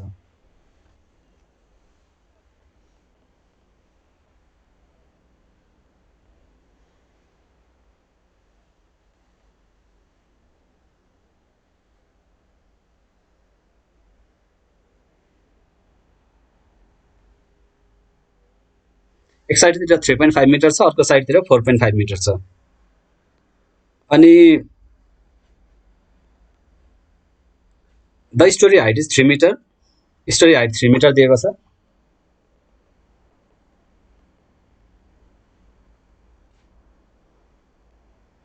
Storey height is 3 metre and intensity of loading from RCC roof is 5 kilo newton per metre square भनेको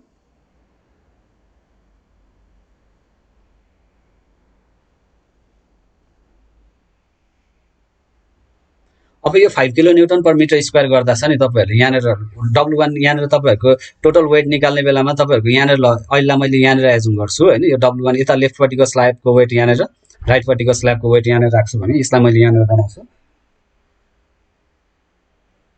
यसरी wall तल्लोपट्टि गइरहेको छ, यसलाई मैले W1 भने, यसलाई W2 भने नि हैन। यसलाई W1 र W2 भने हैन, तपाईहरुले यो W1 निकाल्ने बेला चाहिँ यो 5 भयो, 5 इन्टु यहाँदेखि यहाँसम्म कति छ 3.5 इन्टु यहाँदेखि यहाँसम्मको नि मल्टिप्लाई गर्नुस्, कति कति मिटर दिएको छ। लेन्थ गिभन छ कि छैन, गिभन छैन भने 1 राख्नुस् है। लेन्थ गिभन छैन हैन, लेन्थ गिभन छैन भने यतापट्टिलाई 1 एजुम गर्नुस् तपाईहरुले। भनेपछि के भयो तपाईहरुको यहाँनिर आउने लोड भनेको यो जुन इन्टेन्सिटी पर मिटर स्क्वायरमा दिएको छ, पर मिटर स्क्वायरमा भनेको थिकनेस इन्क्लुड गरेर दिएको, थिकनेस चाहिँ तपाईहरुको थिकनेस सहितको लोड चाहिँ यसले दिएको छ, तर यसलाई चाहिँ एरियामा डिस्ट्रिब्युसन गरिदिएको छ। भन्न खोजेको एउटा यो मसँग मोबाइल फोन छ भने हैन, यो मोबाइल फोन छ भने यो मोबाइल फोनलाई मैले यसरी रिप्रेजेन्ट गर्ने भनेको किलो न्युटन पर मिटरमा हो हैन। यसलाई मैले वेटलाई यसरी एउटा कुनै एजबाट मात्रै राखी माथिबाट मैले सपोर्ट गर्न पर्दैन भने यो टोटल लोड भनेको यो पोइन्ट लोडमा आयो हैन।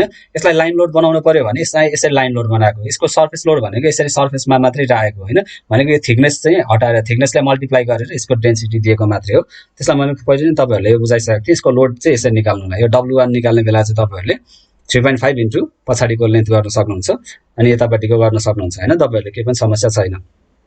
यति गरिसकेपछि तपाईहरुको न्युमेरिकल यस्तै नै छन् हैन, यो भन्दा तपाईहरुको एक्स्ट्रा न्युमेरिकलहरु नहोलान् प्रोबेबली। अरु क्वेशन छ कि एकचोटी हेर्छु, छैन, ठिक छ।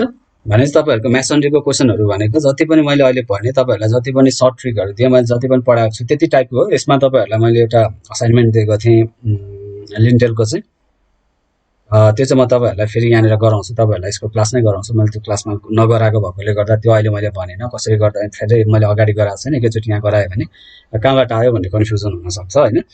यो चाहिँ तपाईहरुलाई मेसनरीको सरसर्ती एउटा क्विक रिभिजन गराइदिएको, जसले गर्दा तपाईहरुको कन्फ्युजन नहोस् हैन। एउटा हुन्छ नि कन्फ्युजन, एउटा न्युमेरिकल गरेको छ, एउटामा एउटा गरेको छ, अर्कोमा अर्को गरेको छ, कुन कन्डिसनमा के गर्नुपर्ने रहेछ भन्ने मात्र तपाईहरुले थाहा पाउनु भयो भने सजिलै तपाईहरुले त्यो बुझ्न सक्नुहुन्छ हैन। क्राइटेरियाहरु छन्, त्यो क्राइटेरिया कुन क्राइटेरियामा तपाईको क्वेशन फल हुन्छ त्यो क्राइटेरियाको आधारमा तपाईहरुले टी इफेक्टिभ एउटा स्लेन्डरनेस रेशियोमा एउटा तपाईहरुको वेटमा फरक पर्छ। स्लेन्डरनेस रेशियो केएस भ्यालु निकाल्ने बेला तपाईहरुको एउटा केएस भ्यालु निकाल्ने बेला स्लेन्डरनेस रेशियो निकाल्न पर्छ, त्यहाँनेर effective thickness, effective height, effective length त्यो निकाल्न फरक पर्न सक्छ क्वेशनको टाइप अनुसार। र केएसको भ्यालु निकाल्ने बेला इसेन्ट्रिसिटी निकाल्न पर्ने हुन सक्छ, इसेन्ट्रिसिटीको अनुसार पनि हाम्रो केएसको भ्यालुलाई इम्प्याक्ट गर्छ। अर्को भनेको इसेन्ट्रिक लोडिङ छ होइन भने त यति मात्रै गर्दा भयो, अगाडिको मात्रै गर्दा भयो। यदि इसेन्ट्रिक लोडिङ छ भने तपाईहरुले यो पार्टलाई पनि एड गर्न पर्यो। कन्डिसन अनुसार यदि स्ल्याबले गर्दा इसेन्ट्रिक लोड आएको छ भने 6 into W A divided by B D square, यदि मोमेन्ट विन्ड लोडले गर्दा आएको छ भने 6m divided by LT square, यदि अर्थक्वेकले गर्दा आएको छ भने plus 6m divided by TL square. यति नै हो, केही कन्फ्युजन नहोला हैन। यसलाई अब तपाईहरुलाई मैले यो क्लासमै नगराएको कारण भने चाहिँ तपाईहरुले अगाडि यो गर्नु भएको छैन भने यो कहाँबाट आयो, के गर्ने, कता गर्ने भन्ने क्वेशनहरु उठ्न सक्छ।